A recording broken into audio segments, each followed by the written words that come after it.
করার মতো সামর্থ্য নেই। তাই এবার তারুণ্যের ব্যালট বিপ্লবী হবে নির্বাচনের মূল নিয়ামক।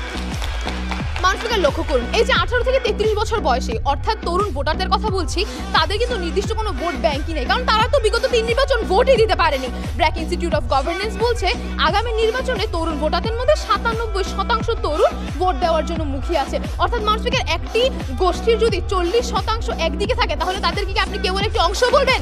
না স্পিকার, তারা হয়ে দাঁড়ায় সেই পুরো নির্বাচনের মূল কেন্দ্রবিন্দু, যা প্রমাণ করে তরুণ ভোটাররাই হবে আগামী নির্বাচনের জয় পরাজয় মূল নিয়ামক।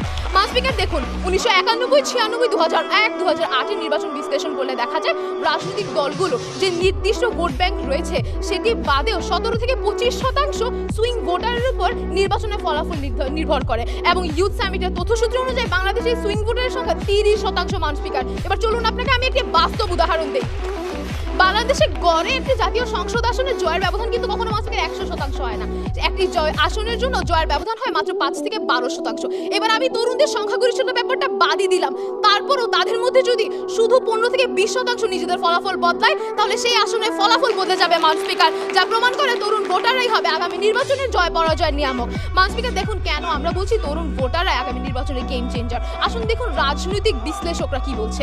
স্পিকার, নির্বাচন ব্যবস্থা সংসদ কমিশনের প্রধান মজুমদার স্যার বলেন, কোনো দল যদি রাজনৈতিক দল যদি তরুণদের 5% ভোট পায়, তাহলে তারা প্রতিদ্বন্দ্বী দলের চেয়ে 10% এগিয়ে যাবে। স্পিকার, এটি একটি সরল হিসাব।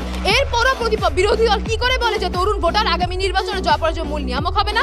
স্পিকার, এই সরল হিসাব থেকে বোঝা যায় এই দুদুল্যমান তরুণ ভোটাররাই আগামী নির্বাচনে মুখ্য ভূমিকা পালন করবে।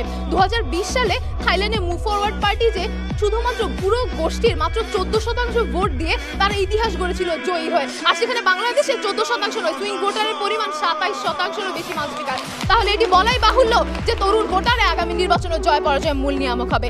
স্পিকার দেখুন, পিওয়াই রিসার্চ সেন্টার বলেছে বাংলাদেশ নতুন প্রজন্ম রাজনীতি সচেতন, নতুন বাংলাদেশ গড়তে তরুণরাই হবে মূল চালিকা শক্তি। রাষ্ট্র সংস্কার বলুন, ফ্যাসিস্ট সরকার দমন বলুন, প্রত্যেক ক্ষেত্রে যখন তরুণরা এগিয়ে যায় তখন বলতে হয় এই বয়স যেন ভীরু কাপুরুষের নয়, জ্বলে পুড়ে মরে ছাড়খার তবু মাথা নোয়াবার নয়।